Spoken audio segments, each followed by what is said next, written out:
You've probably heard of Camille Saint-Saëns. You know, Carnival of the Animals, Dance Macabre, that guy. But today, we're going to talk about a powerful piece of his you might not know, and the absolutely heartbreaking story that's forever woven into its very notes. And that's really the question we're asking here. Because with Saint-Saëns' Requiem, it's not just a piece about mourning in general. It became a chilling prophecy for the composer himself. All right, let's get into it.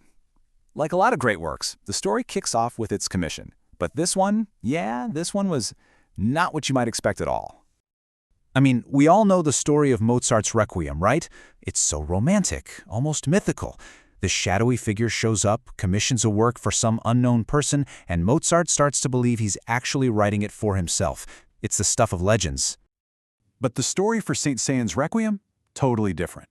This wasn't some mysterious stranger. It was the final, heartfelt request from his close friend and patron, Albert Liban, right there in his will.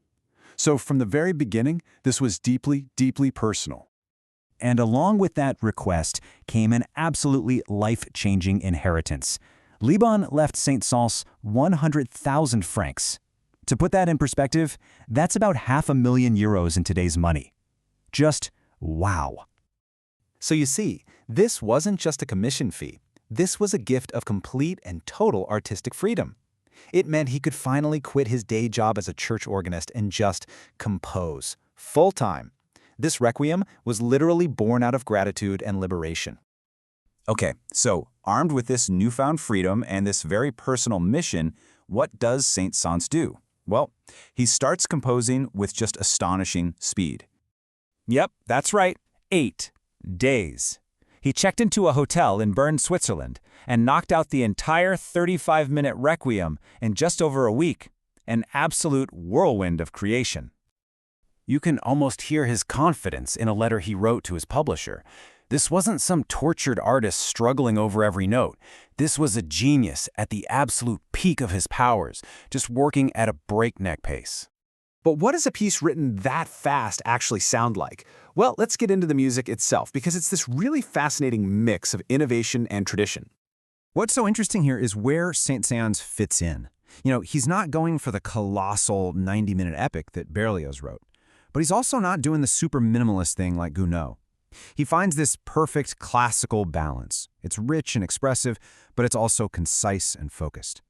And he gets that balance with a really specific, kind of unusual orchestra. Look at this, no booming drums, no crashing cymbals. Instead, you get 4 harps and 4 trombones placed way up in the organ loft. It creates this unique, almost ethereal, organ-like sound. It's all about color and texture, not just brute force. So the result is music that feels really controlled, really beautiful. It's not theatrical like an opera, but if you listen closely, you'll hear this recurring musical idea, this little sighing sound that creates this subtle, persistent feeling of unease. It's like a premonition of sadness that, well, would soon become all too real.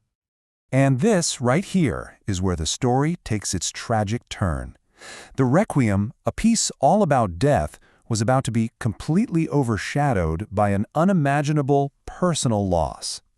So the premiere was held on the first anniversary of Albert Lieben's death. And it was a success. Saint-Saëns had honored his friend. It really should have been this moment of triumph, of closure, but it wasn't. Just look at this timeline. It's almost unbelievable. 9 days after the premiere, his 2-year-old son André died in a horrific accident, falling from a window. Then, just over a month later, his infant son Jean-François died of pneumonia.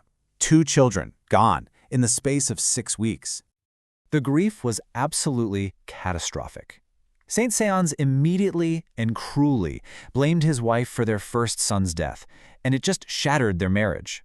A few years later, while they were on holiday, he just disappeared one morning. He left her a note saying he would never see her again. And he never did. So how does knowing this almost unbearable backstory change how we hear the music? Well, let's take a look at the Requiem's really contested legacy. I mean, the opinions could not be more divided. On the one hand, his biographer calls it his most perfect work. But on the other, you have modern critics saying it's inconsistent, a real mixed bag of beautiful moments and, well, some unmemorable ones. The main knock against it is that the work feels top-heavy. The most powerful, most creative music is right at the beginning, and then again at the very end. The middle part can feel, well, like it was written in a huge hurry, which, of course, it was. A direct result, maybe, of that 8-day compositional sprint.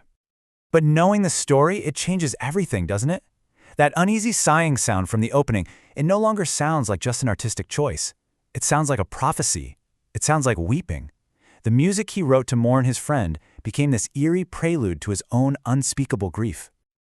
So, what is this Requiem in the end? Is it a flawed work of rushed genius, full of brilliant moments and some forgettable filler?